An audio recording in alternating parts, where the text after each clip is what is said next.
What if you could make one decision to unleash everything great in your life? Would you do it? Would you say yes? Aren't you tired of your relationships, your health, and so much more suffering because you lack the truth you need to change? The life you desire is within your reach. You can achieve all the success, happiness, and prosperity you deserve by simply learning the secrets that lead to real personal transformation. Change is hard, but not impossible. You just have to make one radical decision to get real. And there's no better authority on the real steps to change than David G. Evans. Some men trust in chariots. Some men trust in horses.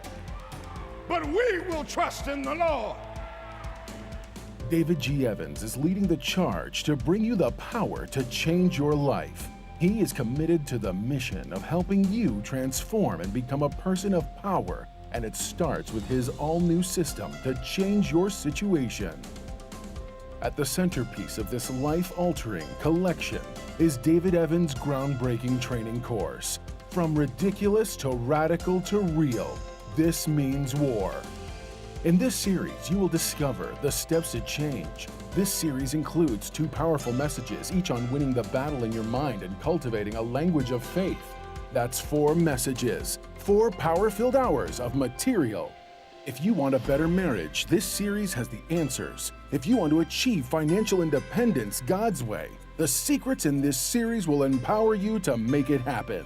If you want a life of power, anointing, and influence, this series will show you how to get it, and there's more. You're looking for serious, immediate results. So Bishop Evans will also include one of his best-selling messages called Weapon of Warfare. This classic teaching will build you up to start fighting in the spirit for what you deserve. This powerhouse collection, from ridiculous to radical to real, and Weapon of Warfare, will give you all the biblical strategies you need to change anything in your life. This collection will ship to you immediately with your gift today to David G. Evans Ministries. This ministry is revolutionizing the kingdom by empowering believers. Souls are being saved daily, and we need your help to grow this impact in a real way. Call now and sow your seed of just $35 for your transformation to help people around the world. Your $35 love gift goes straight to the front lines of ministry, providing help to those that need it most. Call now. Make the decision to get the power you need to change your life forever. Position yourself to receive from God with Bishop David G. Evans teaching When Men Pray. Have there been times when you have asked someone to pray for you and the prayer has not been answered? Because instead of praying for yourself, you waited until someone else that you thought had more power would pray for you. Prayer is something that you resort to immediately and not as a last resort. You need to learn how to pray preemptively. You need how to pray ahead of time. Don't always be praying in response. Pray proactively. Pray before it happens. Lord, cover my child. Lord, bless my day. Develop your relationship with God with this dynamic teaching on CD or DVD when you write to us. Visit our website or call 1-800-591-8480. Allow God's living waters to wash over you and refresh your soul. You've been praying for yourself when the answer is in praying for other people. While I'm praying for California, God shows up in my house. As kingdom people, with the king in us and us being sovereign ground, we're not governed by the laws of this land, but we're governed by the laws of heaven. He's talking about you going to draw water from the wells of salvation. Where's the well? In you. If we want to release the water, watch this, we don't have to pray for it to come. Where we are now, we pray for it to be released. Release deliverance and transformation in every area of your life through God's living waters. This revitalizing 3-message series can be yours on CD or DVD when you visit our website or call 1-800-591-8480 today. Adversaries come in many forms, but you will be victorious when you realize that worship is warfare. Adversaries are necessary because without them, you never really discover your purpose. We've accepted what somebody told us we were in our past. So our past is sabotaging our ability to hear instruction. We are not much unlike a battery. The negative is the thing that's needed to produce the power. I empowered you to overcome everything you've overcome up to this present moment. I fixed you for what's going to happen after this. You were in the mind of God long before you were ever born. You are not alone in your battle. God has your back because worship is warfare. Put these 4 messages in your arsenal today on CD or DVD. Equip yourself by visiting our website or by calling 1-800-591-8480.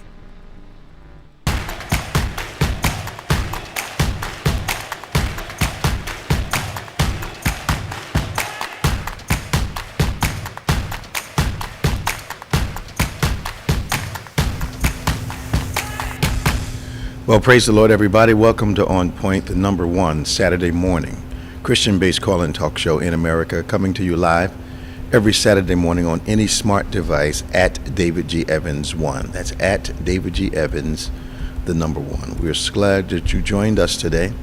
We look forward to this stimulating conversation that we have or continue to have with you, but always from a kingdom perspective. We talk about politics and sports, relevant cultural current events, national, international, local, regional, whatever affects you, but always from that perspective of the Word of God. So glad you took the time to join us. Won't you please like and subscribe and share with all of your followers, all of your friends, those that join you on your preferred social media platform, and that you would invite them to join us for this next hour as we talk about those things that we believe will be relevant to you. The Bible is very clear, as we often say. We are admonished to understand the times, but not just understand them, but know exactly how to manage them, know what to do in the times that we live. So it's important that you and I, as people of God, as believers, that we understand the environment that we're in, but also know how to react to that environment. And God gives us that clear perspective in the Word of God.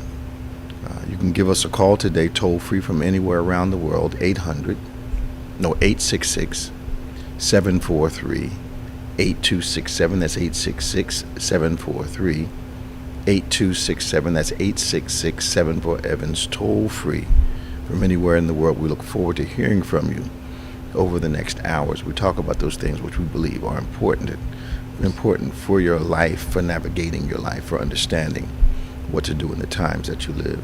Joining us once again is our world-famous co-host, Reverend Nicholas A. Smith. Hey, man. Good morning. Good morning. How you doing? I'm okay. A lot going on. Yeah. I've been, and I guess we can prepare for this, but I've been watching a few things on the LGBTQ, those designations, and the trans conversation seems to be heating up. I'm not trying to oversimplify the thing, but as a black man, if I wake up one morning and I don't want to be black, and I decide I'm going to bleach my skin, and because I want to give the appearance of me being a Caucasian or another ethnicity,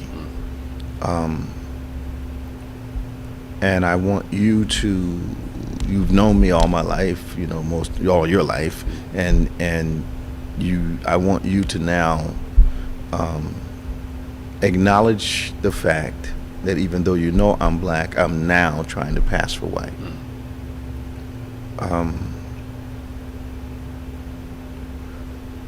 Does that not make me still a black man because I look differently? Well, in that case, yes. I guess what I'm asking you is, because I've decided that I want to be different, it's your obligation, I would think, to accept that that's how I want to be looked. Yes.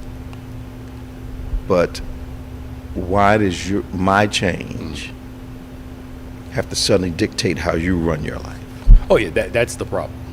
Is that I believe this is who you feel like you want to be. Yeah. Or you feel like you were born this way. Okay. And you need to, you know, whatever. You be you. Yeah. It don't affect me. No. But don't make But me don't try go to make. along Yeah. with. Don't. Yeah.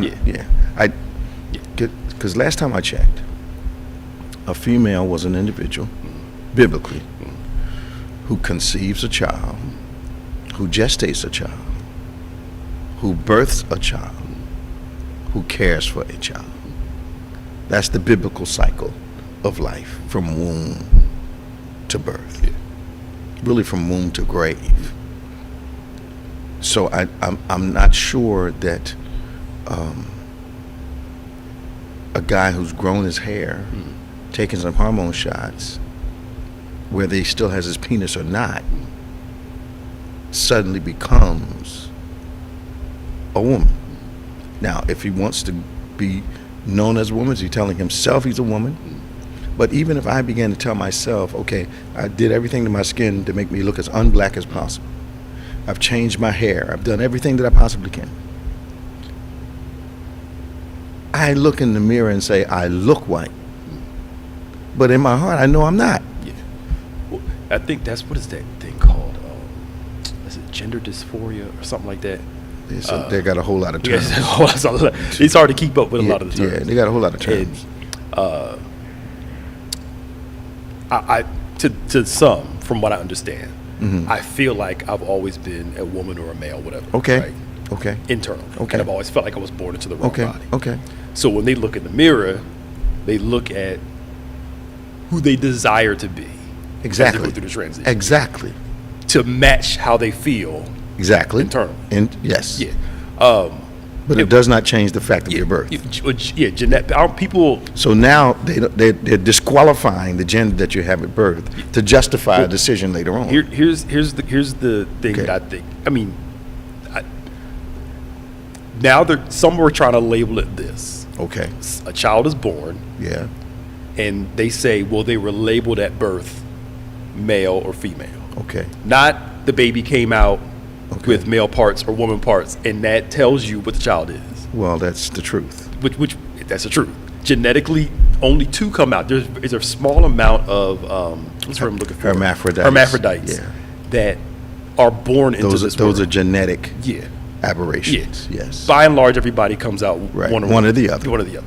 But they're labeling now. The doctors assign this child male. No, that's not an assign this assignment. child. That's not an assignment. That's not an assignment. It's not an assignment. I know. You know, but that's the way they're saying it. But the arguments are only to facilitate a conclusion, which still is, I no longer want to be considered a thing. Yes. Like, if I said right now, I got $1 million in my bank account, that does not mean it's there. Right. Right. There's the number of zeros are not appropriately there. Yeah. So I'm still in the same financial position I am. Now I might want you to believe it. Yeah. And I might tell myself that. But deep down inside, I know there's only a couple zeros behind it. Yeah. Yeah. At the end of the day, I'm wondering,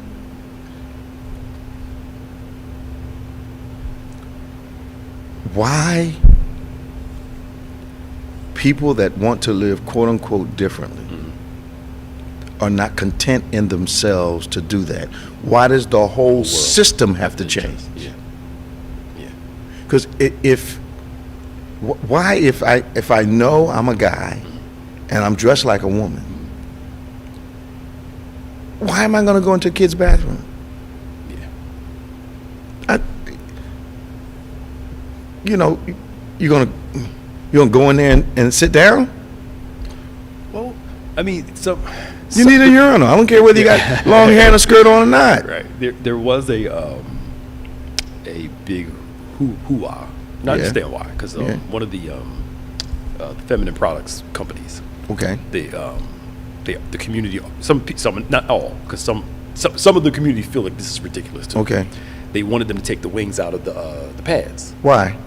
Because to be more, some want to feel like they're adjusting from a male to a female. Okay. That a week out of the month they want to wear feminine products, Even to feel if, like. so why do they have to change the product? Because you want to wear it. But see, that's the adjustment that some companies are making to minimize. It's stupid. A couple weeks ago, a couple months ago, there was some kind of protest because they wanted Aretha Franklin's "Natural Woman" song to be taken off the air. But see, that stuff. But to me, that complaint screamed, "I know I'm not authentically a female." But here's the problem: if you want to do that, you want to hang around the folk you hang around, you want to be around people that affirm that for you. Don't try to force the rest of us to start thinking something's wrong with the way we've been living our whole life concerning whether this child is a male or a female. I mean, there are, from what it looks like to me, I could be wrong here, there's a segment of every group that screams real loud that looks like they represent the majority. And they don't. The problem I have with a lot of these businesses and a lot of what's going on is we're listening to this small crowd make a whole lot of, like the Trump crowd, make a whole lot of noise, and you want to make all these adjustments for this one crowd in comparison to all these billions of people. So you got 300 million folk. You got 100,000 making noise, and the 300 million are supposed to change whatever they do. No. Because of that 100,000. No. It's like, so when people tell me, well, everybody in social media is talking about this topic or has this opinion. First off, how do we know their opinions are valid? Right. Do they know what they're talking about? Right. And social media is not a microcosm of everybody in this world. No. You got 20,000 people talking about a topic, a lot. It doesn't represent the whole. But that's the way the social media platforms are being. But you know, if I need some support, and I say, okay, I got 20,000 views on this thing, then I want to feel like that's the whole world. But your neighborhood is not the whole world, and your followers are just your neighborhood. But a lot of them, I mean, but I see, I know where you're coming from, because they're trying to change the wording of things. Like I said, this child was assigned male at birth, not they were genetically born. Okay, so they're blaming God for making the child the way He made him. And then you have your sensible ones that are in the trans community say, look, you're born male or female, but you make a choice to do something else. I chose to be somebody else. And they're like, whatever. Is that too simple? But I need you to behave as though that I never was who, you know. And I get it. Acceptance should be enough. Agreement is not. And here's where I kind of draw a line. I think human beings ought to have the same rights. Okay? So when we're talking about rights, I'm not putting that in the category of preferences. Rights to do what the Constitution says we can all do. Right to live. Equality. Okay? So that's not the argument. The thing that's bugging me is that if I wake up tomorrow morning and say I'm tired of being a black man, I start doing everything I can to look like a white man, it's not going to change the fact that I'm a black man. You were born a black man? I was assigned that when I was born. 866-743-8267, 866-743-8267. Give us a call. This is On Point, the #1 Saturday morning Christian-based call-in talk show in America, live every Saturday morning from 9 a.m. to 10 a.m. Any smart device worldwide at David G. Evans, the #1. So, slowly but surely, the underbelly of the Supreme Court is being revealed. Now, I want to know something.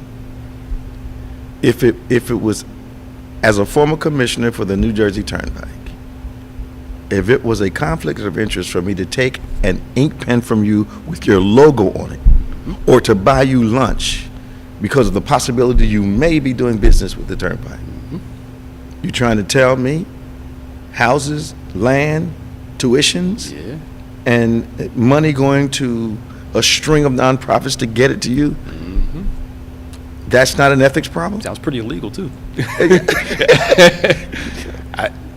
Maybe one of the big reasons why a lot of Republicans didn't want they wanted to stop the president from giving the IRS all that money to hire all those new people to go around and do. Yeah, because they're gonna start looking. if you have nothing wrong, hire all the people from the IRS you want to go. All you want. All you want. But if you know you're not doing stuff. But again, did you see the numbers on what the efficiency of the IRS was before Biden decided to start handling all this stuff? They were saying that less than 2% of people were being audited. Really? Yes, and a lot of them weren't high-income people. Yeah. They were mostly middle and low-income people that were being audited because they're the easier returns to audit. Yep. Yeah. 1-2% out of all the taxpayers in the country. Yeah. So if they hire more people, that's supposed to go up. Spread up. Yep. And they'll probably have a wealth division at the IRS. I'm not sure a guy that makes $20 billion a year should be paying less taxes than I do. No. I don't think that's fair. I don't think that's fair at all. Nah, the equivalent's like, because if I know middle class people, I think we're almost at 30%, right? And then the more you make, they start upping it. But we don't have all the tax breaks that people, you making $100,000 a year is good, but making $10 million a year and all the breaks they get compared to the 100. Look, like come this. on, like you and I, from a technical point of view, can't transfer our losses to the coming years. Yeah. But guys that build like President Trump used to, they can transfer losses to coming years and have that impact their taxable income. It's amazing. It is. Buying a boat, putting it in a different state. Yeah. Letting it sit there, knowing you don't live in that state. Absolutely. To get the tax break up. Absolutely. But why do you think so many of them move to Florida? True. They keep a residence somewhere else. They have a residence in Florida because the tax rates are different, especially if you get to be a senior. Yeah, that's true. I didn't know this until this year. Okay. Professional sports players have to pay taxes in every state they play in. So they get a W-9 form from every state they play in during the course of the season. What happened was Michael Jordan. It happened. He went to some state. Okay. They beat the team so bad that the state sent him a tax bill, Get out. off his earnings for that game. And of course, every other state, Illinois, payroll tax. Said, okay, cool. That's you going to do that to our people. We're going to do that to yours. Payroll tax. Then every state picked up the principle. So now every sport they did Patrick Mahomes. Okay. I think he pays somewhere around like maybe $13 or $14 million in taxes spread across all the states that the Chiefs play in. Because you get paid in that city, you got to pay at least payroll tax. Yes. And I had no clue. I didn't, but you see why they have to make so much money. Yeah, because you get eaten up. It's coming off the top. The IRS is going to get you. Payroll tax in the state's going to get you.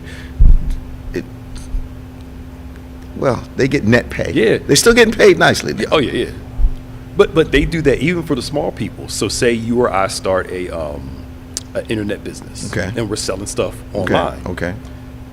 We got to pay sales tax for each state that somebody buys. Absolutely. On top of the New Jersey state sales tax. Absolutely. Before it wasn't like that. But they start noticing all these people making money selling on the internet.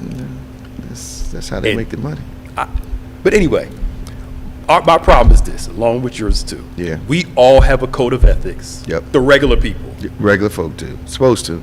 Yeah. We all got to pay our fair share. That's right. And I didn't know till you brought it up that the Supreme Court did not have a code of ethics. No. I had no. They can do what they want to do. Which is why they go into crazy debt. But how do you dictate for us what's illegal to do while you're doing the illegal thing? It's amazing. Wow. I know.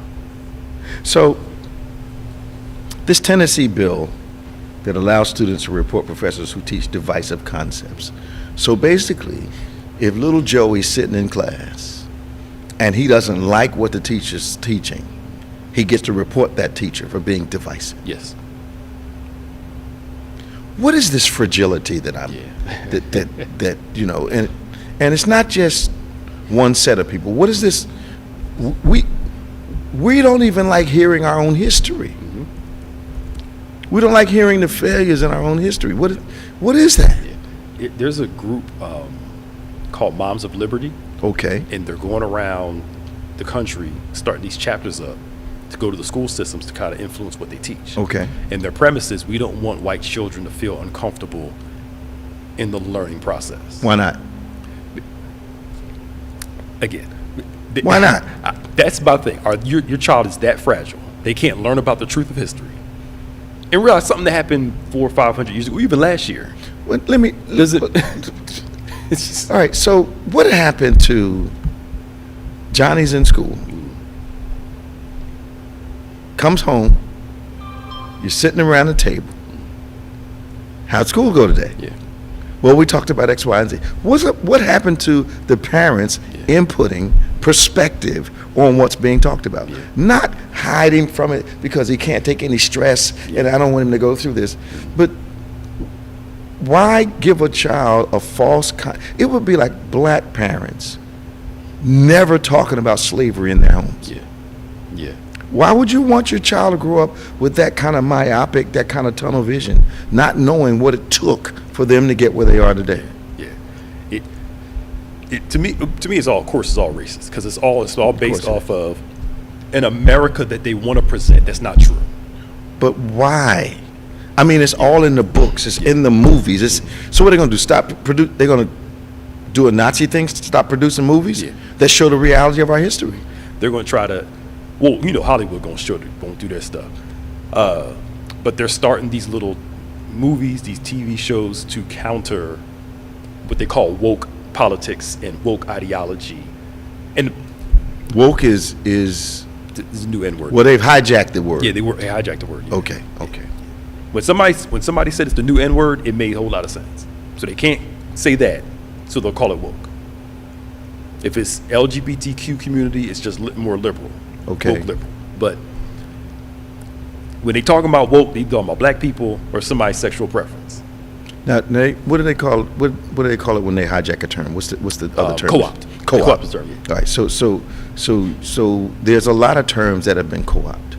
Like back in the 40s, 50s, and 30s, the word gay meant you were having a good time. Yep. Mm-hmm. It was an era when people were going to parties and cabarets, and there was a lot of dancing, and people were trying to enjoy themselves. That was co-opted then to mean a certain amount of people.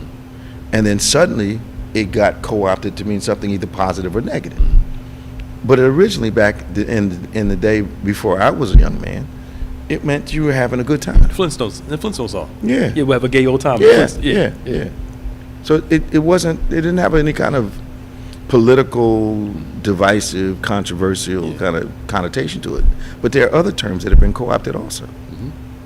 Yeah, they take something will become a slang. Yeah. And then either the group that's a part of that slang group, like how the argument over who can say the N-word, right? Yeah. If you or I say that to each other, there's no, it's us. Maybe I wouldn't call you that, but you know what I'm saying. Folk tease me about saying it, so Right, but I'm 71 years old. I mean, it's a part of my active vocabulary. Yeah. But somebody that doesn't look like us can't come in here and say. No. The same way you're not going to your Italian friend's house and calling them names. Thank you. Exactly. You're not going to your German friend's house and calling them names. Right. A group of women can call each other the B word all day long and laugh. Yep. If a man comes in there and says the same thing, it's an offensive term. Why can't y'all just get that point? There's some things that you just can't say and get over. Here's my problem. You're not going to tell me what it's like to be me. Yes. You can't. Yeah. You don't have a context. I don't care how many black people you hang around. You can't tell me, if you're not black, what it's like to be black. Right. You can relate to it. You can have experience with it. You can even pick up some of the vernacular. Yeah. But you can't start dictating to me how I should react based upon my history. And I believe everybody has that same context. Yeah. I got friends that are Republicans. I got friends that are white, Hispanic, Irish, English. I mean, all of them. Yep. And I'm familiar, but I'm not them. Yes. You know there's a line you can't cross. Well, I don't even want to cross it. You don't want to cross it. But it's that privilege. It's that entitlement. And that whole white fear thing, with the white replacement theory, there you go. They're trying to fight against that at all costs. And to say that if you say, but to me, if you love somebody, not in an unloving way, you can lovingly challenge the flaws of that person. Absolutely. Why can't we do the same thing with a country that has no feelings? an opinion now is not looked highly upon at all. Yeah. You know, it's like when President Obama was president, there were some things I went along with, and there were some things that we said, that's just wrong. Yeah. Yep. But now, people are making excuses for the wrong stuff. I mean, President Trump said it. I could shoot somebody on Fifth Avenue. Yeah. And my folk, there must have been a good reason for that. When it's them, they're Yeah. allowed to disagree all they want to. Absolutely. But when you disagree with them, It's wrong. It's right. And it's absolutely, an opinion now is something that is frowned upon highly, unless it's an agreeing opinion. Yep. But they're afraid that their country's being taken away from them. It's changing. It's evolving. And we want it. When people say, we need to go back to the way it was before. They're not kidding. Yeah, they're not. But was it really that great in some aspects? Well, the greatness, you've taught me this now. just- You taught me this. It's like, It's your fault I know this, and I've been using it ever since you taught me. know. Equality feels like oppression Yep. That's true. when you've always been the oppressor. Yep. Okay. Yeah, You taught me that. I've That's never true. forgot it. that's true. Equality ain't equal if it means you become equal with me after I've been on top. Yeah. Yep. Not realizing we're all in the same place for the most part. Well, we're all fruit. We're all fruit. Yeah. You know, Different kinds of fruit, but we're all fruit. But you know, if you low class, they don't care about your color. You all low class. But one of their biggest geniuses of this country, evil genius, I'll say it, Okay. is to divide people by race, even though they're in the same economic class. Economic situation, And, yeah. and would you say you growing up? I'm young, white. At least Yep. I'm free, white, and 21. Yeah, That's at what least they I'm used to not- say back in our day. Yeah. At least we both may be poor, but I'm superior to you. And that was the distinction. In the projects. Yeah. We were all in the projects. And the kids would say, I know they got it from their parents. Yeah. You're free, white, and 21.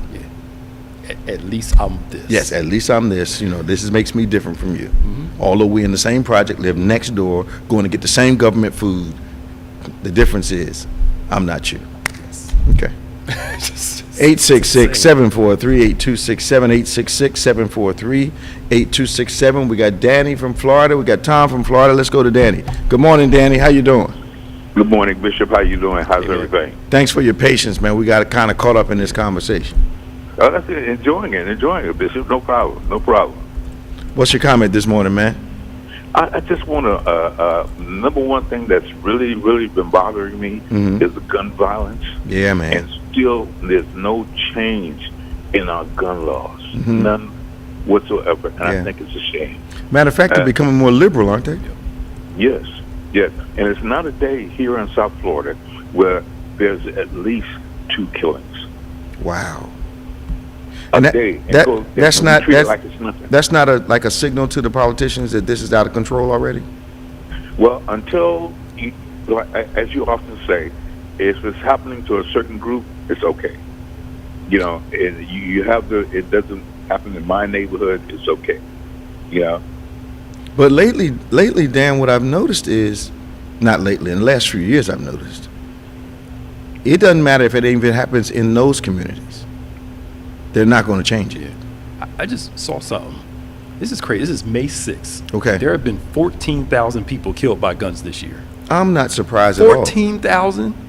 We're only Right. May 6th? Right. It's amazing. I'm sorry, Dan. Some obscene No, number you're of right, you're right, some you're obscene number of mass shootings. And what blew my mind was they changed the criteria for what qualifies as a mass shooting, just to control the number. Yeah. So now it's got to be what, 4 or more. 4 or more, yeah. So under 4, Yeah. you're not significant.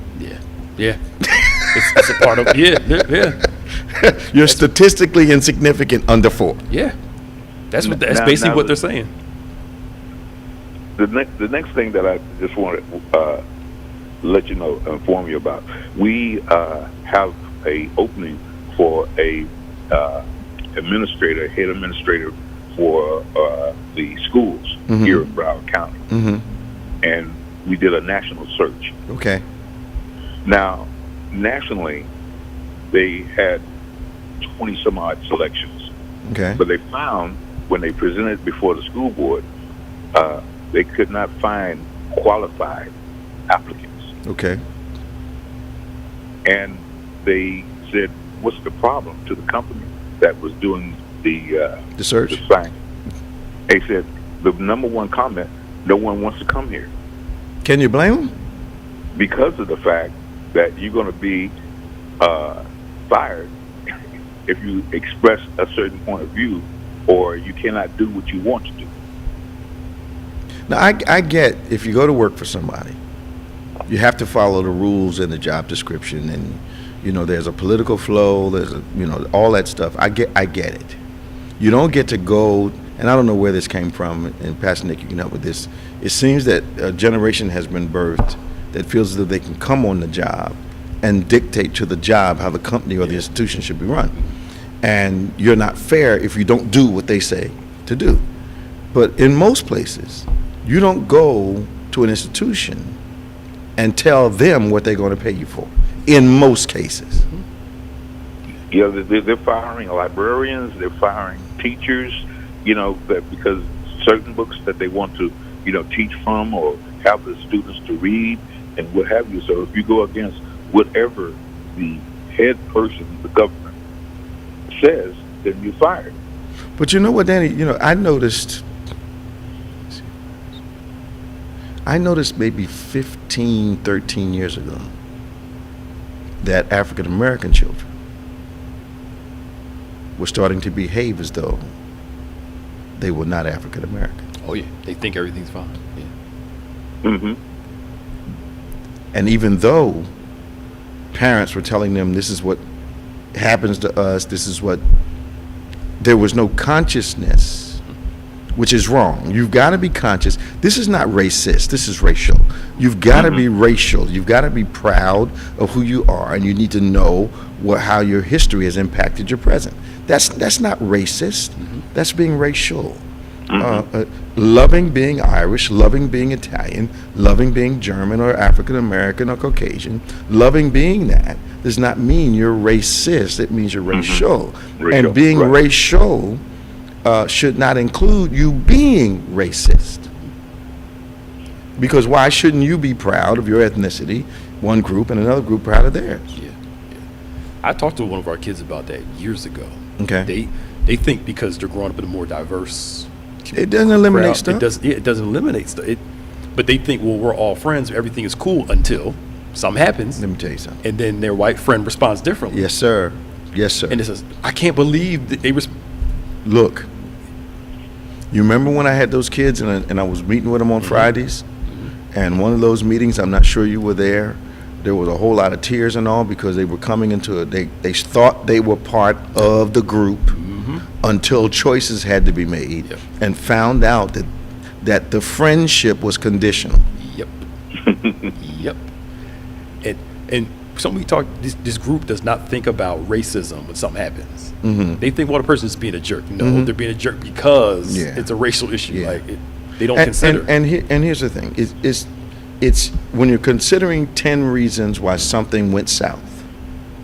My first reasons are not racism, but they're in the panel of consideration.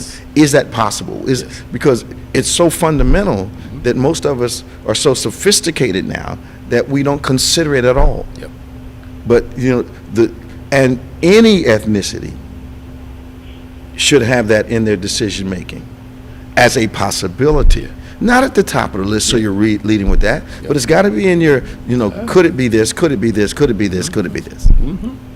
And this is fundamental. Yeah, but the one good thing that came out of it, why we're seeing so many millennials and Gen Z push so hard for equality, because it was a Trayvon Martin, Obama years, smack in the face. And they're like, oh, well, we are different. You darn right. Yeah. So, I'm cool with it. How's my sister doing, man? Go ahead, man. One other thing, Bishop, I just want to say, I just finished up preparing for hurricane season, so I have everything in place, ready to go. But I just want to send out a warning to everyone in the United States, not only here in Florida, but as far as storm preparedness and what have you. Take photographs of your property, your belongings, what have you.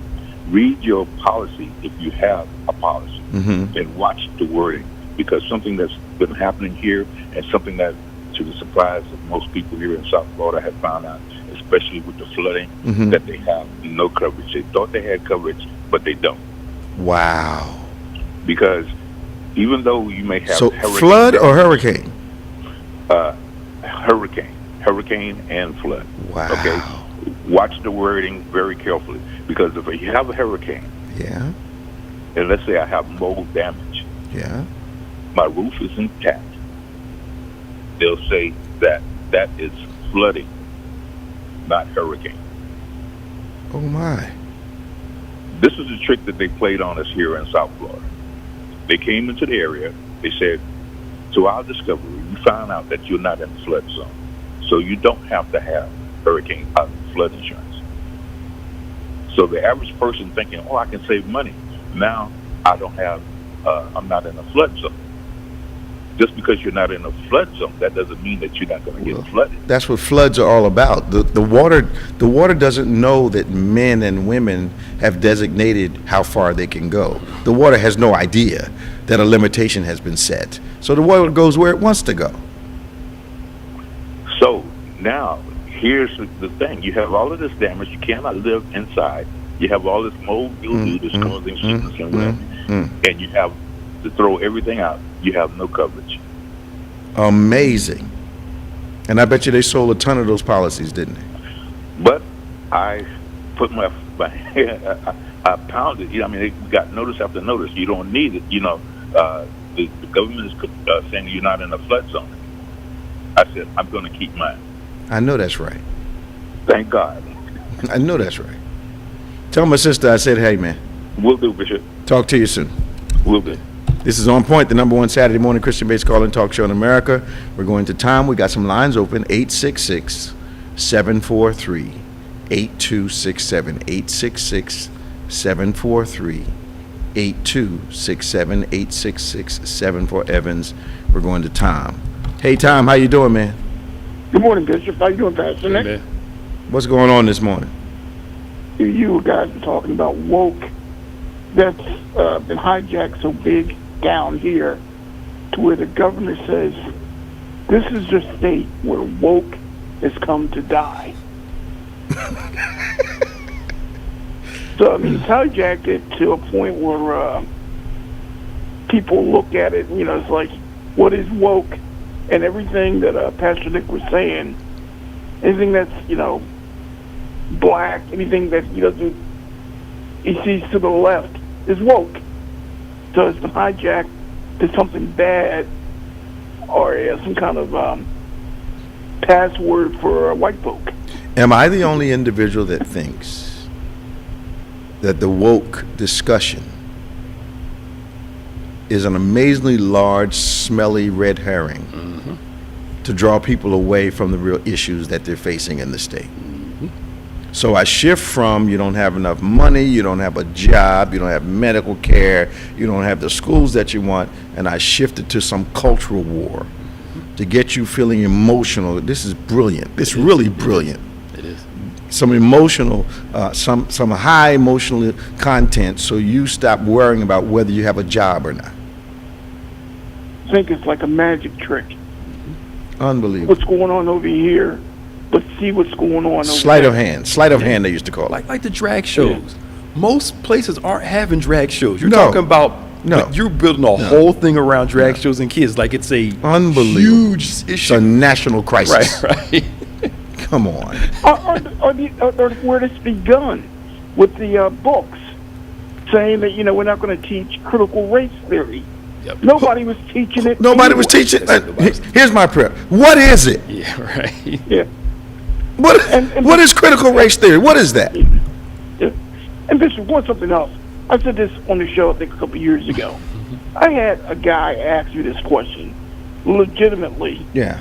And he worked for me, so when he asked me, I got a little angry, but he goes, hey, Tom, why did your father go to that black school down south? What? Because this guy was ignorant to the fact my father couldn't go to the white school. He didn't know that, You didn't know. Yeah. And that was because this whole, I'll tell you where he was getting. She was getting at, oh, why they got all these black colleges? And I looked at him and I went, well, my dad couldn't go to the University of South Carolina. He had to go to South Carolina State. Wow. So, well, what do you mean? Seriously, Tom, seriously? Oh, yeah. And this was maybe 10, 15 years ago. He said, what do you and mean? I'm thinking, this is a grown man. He wasn't aware of that recent history and why those he had to be in schools denial. were there. Yeah. He had to be in denial. I don't believe for a minute he was in denial. I think also being up north, folks didn't know as much maybe as down south. But it was amazing. That's my problem with a lot of people who bash affirmative action, HBCUs, etc. My question to them always, why did these things have to be created? They were necessities. They were necessities. Don't ask why they're here. Let's talk about why they had to be created. Yeah. They don't never want to talk about that, though. Mm-mm. Yeah, and as Jesse Jackson said, are they going to give Brigham Young back? And Brit? Are they going to give back Notre Dame? To all these other ethnic schools, nobody seems to say anything about them.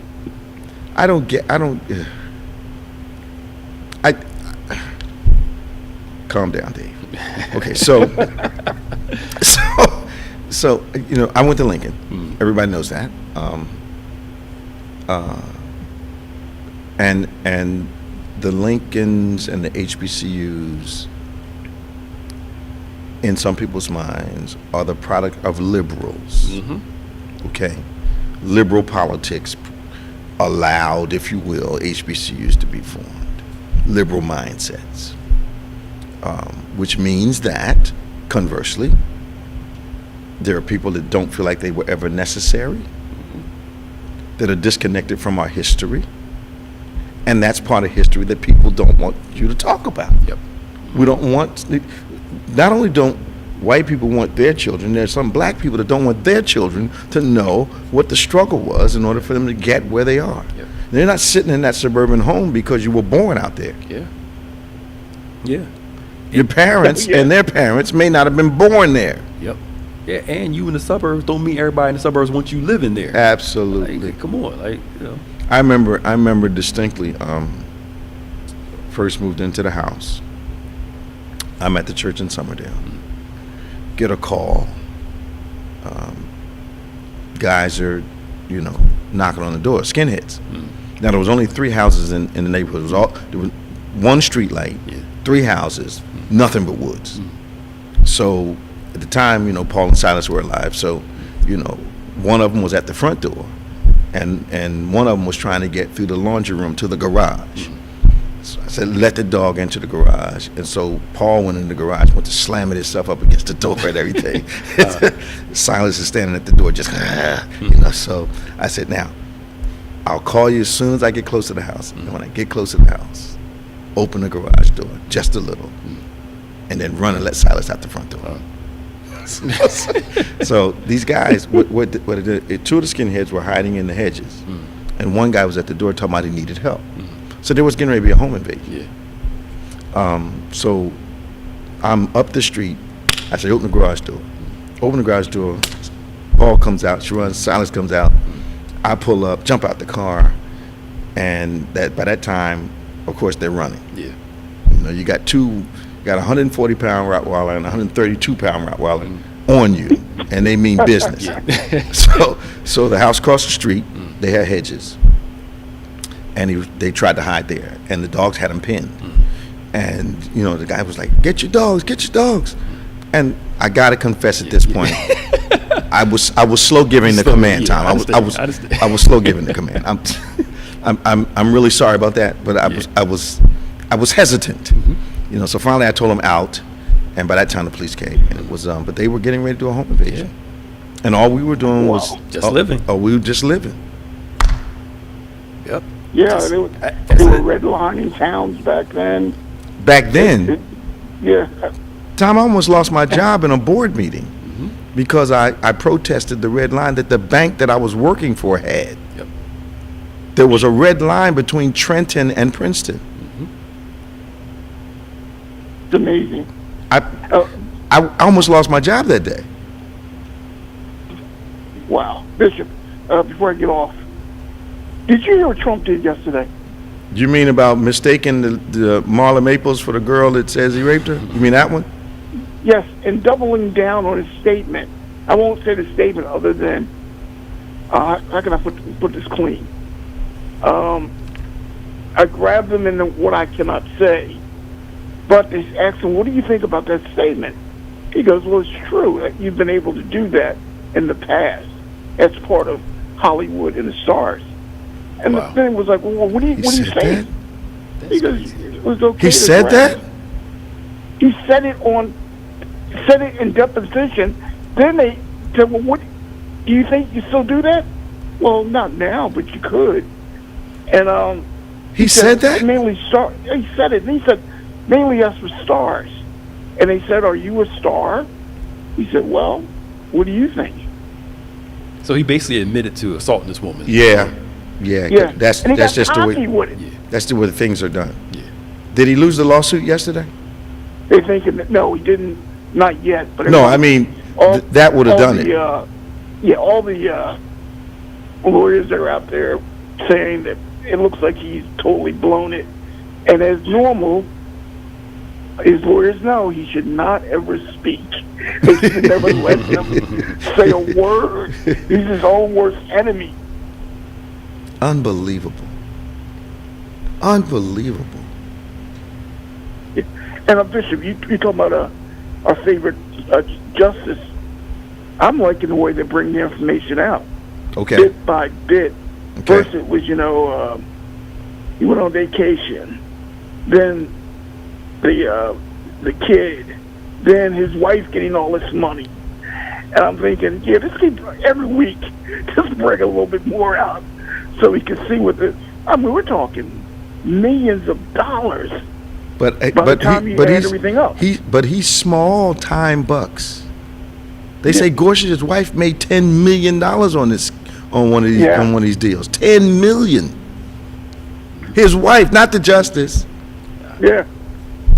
Unbelievable. Oh, but his wife is. I mean, they're in that same house. Unbelievable.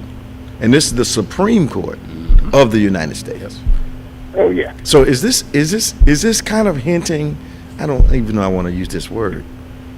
Is there corruption in the Supreme Court? Because I don't believe people are doing this without the ability to influence a decision. Oh, absolutely. Okay, Absolutely. Let's just be real about it now. And you got people paying off. What's the guy? Kavanaugh and somebody else. Pay their debt off. Paying all their debts off. Mm-hmm. Not $10,000 we talking about. That's influence. That's influence. Remember me when you get in here. That's influence. And human nature. We put you in there. Yeah. Now you're gonna do the things we want you to do, and we're gonna make sure it's worth your while. Mm-hmm. And it's a lifetime position. Yeah, I mean, you can't tell me Citizens United, where they made corporations into individuals, so they can donate to political parties. Mm-hmm. Come on now. Yeah, they influence the mess out of that. Absolutely. Corporations are not individuals. No, they're not. Individuals give you $20 towards your campaign versus $2 million. And somebody giving you $2 million is going to get some kind of influence. No account to how minor it may be. You're going to talk to that person and you're going to listen to them because you're going to want that $2 million next time. Absolutely. If politics was so pure, they wouldn't need lobbyists. Lobbyists are there. True. And the politicians know I got to take care of my people. True. Not my people, my constituents. Yeah. The people that got me here. I used to have a lobbyist. Yeah. And they are able to talk to people on their behalf. Yeah. And I'm not against it. I'm just sitting there saying and get you stuff that you normally probably wouldn't get without the lobbyists being there. There are some that do it right, a whole lot that do it. We've been saying this for years. Can you name the senators and congresspeople that went in as regular people working political aspirations? Can you name the ones that didn't come out wealthy? Yep. Very few. You count them on one hand. Minuscule. Most of them come out multimillionaires. Yep. Look, if they one of these banks that closed, something else. Of course, some of these Congress people, before the news comes out, they're selling their stock in these companies. Absolutely. So insider trading is wrong for just about everybody, except you got to know how to insider trade. Yes. Yes. Yeah. They can't be just like cousin so-and-so told cousin so-and-so and you bought it. No, you sold it. That can't, that's not how it's done. No. We have a meeting. We all go do the same thing. And look, it's money laundering. Yeah. Before the pandemic. And that's a skill. That is a skill. Before the pandemic, they had to meet about closing stuff down. Mm-hmm. A lot of those Congress people sold a bunch of their stocks off. Absolutely. And then shut everything down. Absolutely. Then he probably bought everything on the cheap. Yes, they did. You know they did. You know they did. I tell you, boy. Tom, you doing all right, man? Oh, yeah. I can't believe this hour went by so you fast. said something, Bishop. Yeah. And I got cut off last week. Why do people want to move to Florida? Yeah, man. I don't get it. I listened to DeSantis yesterday, and man, he is a salesman when it comes here. I was in Texas in the great weather. I'm starting to wonder myself. Well, Danny said he's getting ready for hurricane season. Yeah, and you know what he said? He left out was that the difference between hurricane and the water thing is if your house gets knocked down by wind, they will bring it under hurricane. But if it doesn't get knocked down and you get flooded, that's a total different animal. Wow. Flood insurance, it's just like being in New Jersey. If you're down the shore, you don't have that flood insurance. And your house gets flooded. Now unless the feds come in, you're stuck. I had a relative that moved to Florida, and he was really gung-ho. And the year that he moved, they had 5 hurricanes. He brought his behind back north. That's right. Yeah, he said, I couldn't take it. I'm going to thank the Lord and cross my fingers, but I've been in 2 minor ones, and they weren't that bad. And, okay, that bad. You hear what you're saying? You hear what you're saying, Tom? They weren't that bad. Okay. Well, it wasn't nothing more than a nor'easter. It wasn't. Okay. All right. But like I said, I wasn't in a 5. I was in a Category 1. Okay, big difference. Yeah, the wind was blowing hard, Tom. That wasn't a hurricane. Yeah, exactly. You know what? What you got, Pastor Nick? Somebody commented too that when a tropical depression came through in Florida, because the water came from the ground, right, and flooded the house. Right. The insurance company didn't cover it because the water didn't come from above. But the water from come on, y'all. It's common sense here. The hurricane drives the water in. Right. If the water table is already swollen, here comes some flooding. Because there's always water underneath in Florida, right, Tom? Oh yeah. Okay. Well, I live in the Everglades. I know where I live right now. At one time, there were gators here. My grandmother told me water always comes back. Yep. She said it always comes back. You can build all you want. Over time, the water's going to return. And you know how they get around it, but it doesn't work all the way? I have a huge lake in front of my home. I have a huge lake up the street. Okay. And if you go you can't go, I'm going to say, a mile or 2 without some kind of lake being there. I got friends, they got water out at the end of their backyards in Florida. They have runoff everywhere. You know, they got gators and stuff. No. Now sit on the back porch and you're out there hanging clothes and all of a sudden, boom. No. Tom, we got to go, man. Take care. Talk to you. See you, Tom. Just a few things about tomorrow. We want you to join us at 8 a.m. for our virtual service. Of course, 11 a.m. is our live service here at the sanctuary in Lindenwold, New Jersey. I know this season, me included, Mother's Day is approaching, and we normally do some really creative things for those whose mothers have passed, but we understand that the No Mother's Day sermon this year, you're going to choose joy, and I wanted to make sure you're here tomorrow with us as we, not only teach what the Bible says about this thing and try to get you through the shadows that the Mother's Day holiday brings into your life. And I think you're going to be blessed by what we're going to talk about tomorrow in our No Mother's Day message, which is called Choose Joy. You do not want to miss it. I believe God has given me once again something that I believe not only will inspire you, but will deliver you if you're having some big struggles during this time. You want to be with us. So 8 a.m., 11 a.m., and tomorrow evening, 6 o'clock, another one of our communion services. That's the Signs, Wonders, and Miracles service. You need to be out here with us. We're going to have a tremendous time together. Midweek service at 7, that's Wednesday. We also have our noonday Bible study live. It's on Wednesday, so it's Wednesday at 12, Wednesday at 7. We have 2 Bible studies. You don't want to miss either one of those. If you're interested in receiving Bethany news updates, text BBC News to 28950. If you want devotional messages, text BBC Elevate to 28950. So for BBC News to 28950. To devotional messages, text BBC Elevate 28950. Of course, if you have prayer requests, we love praying with you. Send that to social@gotobethany.com. That's social@Bethany.com. And as always, subscribe to David G. Evans 1 and our BBC of NJ on YouTube. But also we have podcast platforms, DGEMS, DGEMS, and On Point. We love talking to you, love serving you. And we want you to remember this. For Pastor Nicholas Smith, I'm Bishop David G. Evans. Remember, faith acts like a thing is so, even when it's not so, that it might be so. God bless you, and see you next time on Point.